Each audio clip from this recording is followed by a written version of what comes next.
Hey all, welcome to ShareTrek. This is Raj here. Friends, today we delve once more into the realm of pricing, this time with a fresh perspective, and we won't be repeating anything that I've already spoken about. This is going to be focused on the pricing of genomic and cell therapies.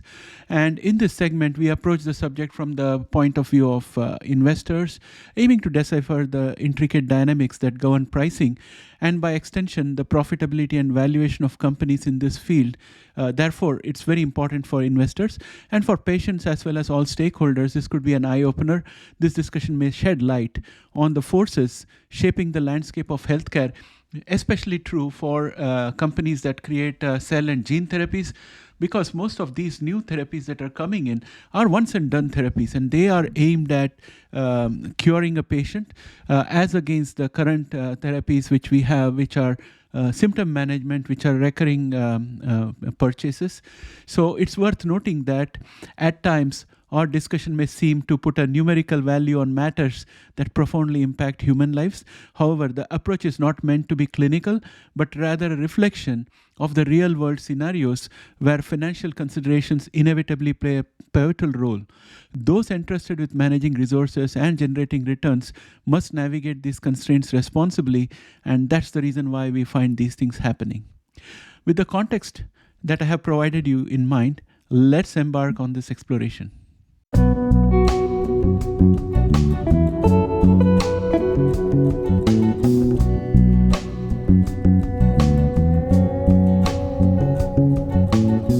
Welcome back, friends. Today we are diving into the complex topic of pricing of cell and gene therapies and how they challenge the traditional healthcare system. These therapies aren't your typical Medicare medicines. They aim to promote lifelong cures or long-lasting improvements for specific diseases. However, our healthcare system is designed for yearly payments, not one-time upfront cost. So determining how much these therapies should cost and how insurance should cover them becomes a bit of a puzzle, because they don't fit the usual mold or the usual way of business that we have been doing so far in this area. Let's consider the status quo for pharmaceuticals at present. A pay-as-you-go model where you keep paying for prescriptions as long as you need them, because we are often treating symptoms rather than the root cause. For instance, individual with diabetes continuously purchases insulin and undergo regular blood sugar tests. However, gene therapies like CRISPR Therapeutics or Vertex's VCTX series for diabetes could offer a once-and-done cure if approved by FDA. So how do you price them when you compare it with the current standard of care, which is regular payments to buy insulin and blood tests? So that is the kind of difference that I'm talking about here. Similarly, the current treatment for sickle cell disease, for example, involves ongoing payments for treatment associated with medications for those VOEs or vascular occlusive events. Yet therapies like Exacel and Zynteglo, when approved, could provide a one-time cure. So we are looking at two very different types of medicines, and therefore pricing considerations have to be different. And because cell and gene therapies can have long-lasting effects that do not show up immediately, we rely on something called surrogate endpoints in many cases at the FDA in order to speed up patient access to these treatments. Because right now, most of the cell and gene therapies in the FDA approval cycle are more or less orphan drugs, which means that there is no standard of care available at this point of time which is viable or reliable. So those are the kind of cell and gene therapies that are going into the pipeline right now. So it's not a big problem at this stage. However, if there was an existing standard of care available and it was providing excellent results, then any cell and gene therapy that goes into the FDA pipeline will probably have to show more reliability. And at this point of time, what we use is surrogate endpoints to speed up patient access to this treatment. Think of it as a shortcut. Imagine you have a genetic issue and a gene therapy is supposed to fix it. Instead of immediate results, it might prevent the disease from startup or offer a long-term cure, like maintaining a car to prevent future breakdowns. However, here's the challenge. As science discovers new ways to assess these therapies, like surrogate endpoints and biomarkers, our rules and systems for regulations and payments may lag behind. This makes insurance companies and pricing authorities hesitant to pay for these therapies because they have used surrogate endpoints instead of solid proof of their effectiveness. And if these therapies were to wait for solid proof of their effectiveness, they'll have to wait for many, many years in order to provide real-world examples. The hurdle can be particularly challenging for smaller genomic companies or gene therapy companies with limited resources. For example, look at our Bluebird Bio, for example. They have limited cash runway. They already have 2 approved therapies and they're rooting for low-cell. I made that video yesterday. So as they may need years of data collection before gaining approval, we are going to increasingly rely on surrogate endpoints. In simple terms, surrogate endpoints are like shortcuts we use to evaluate gene therapies when we can't immediately see their long-term impact.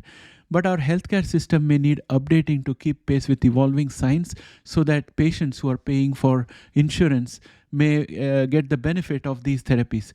Now let's turn our attention to Europe, where health technology assessment agencies, or HTAs, determine whether new healthcare products should be available to patients, and they consider factors like whether these products outperform existing options, address serious health issues, and offer value for the healthcare system. For cell and gene therapy companies, providing long-term effectiveness proof can be very challenging at this stage. Some conditions take years to show improvement or prevent deterioration, making it impractical to wait for decades to make decisions on approval of such drugs.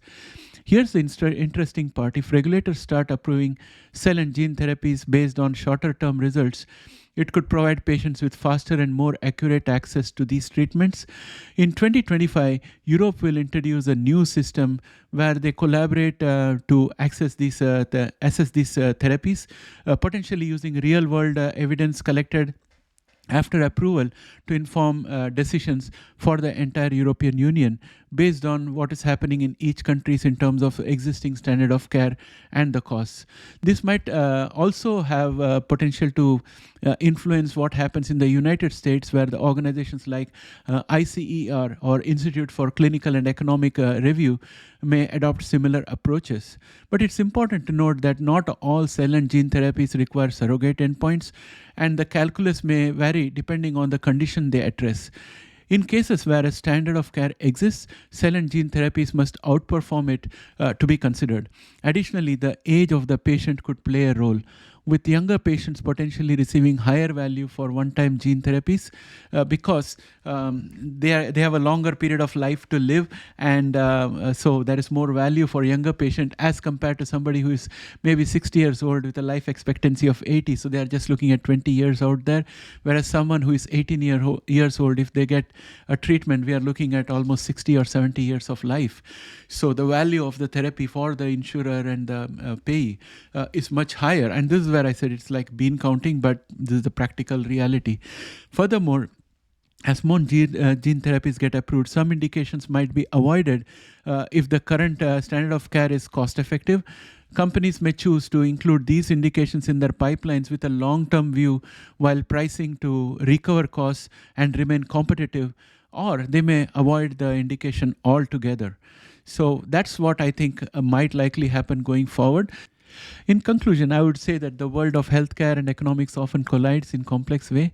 While money has driven economic development and improved our standard of life, it has also led to the commoditization of many aspects of life. I recollect in my earlier years in my career, I was in software business, and at that time, outsourcing was very strong. And people used to call software developers as bodies.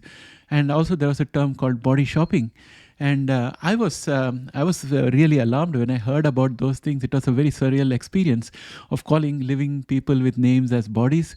But that's the commoditization that we have because of the fact that we have money. And in many aspects of life, it has improved us, but it has also made us very, very cynical. And in the process, we should not lose our humanity. We must remember our responsibility to society. I think business schools should emphasize corporate social responsibilities, and also schools should improve civic education to preserve our humanity. You guys know that I'm a Star Trek fan. I'm reminded of the Ferengi race. They were singularly focused on wealth accumulation to the detriment of all else. And we always had episodes where you'll have a Ferengi coming in and being so blindly in pursuit of money that they are not worried about the damage happening elsewhere or to human lives or anything. So let's hope we do not follow a similar path. I leave you with these thoughts and welcome your comments. Bye for now.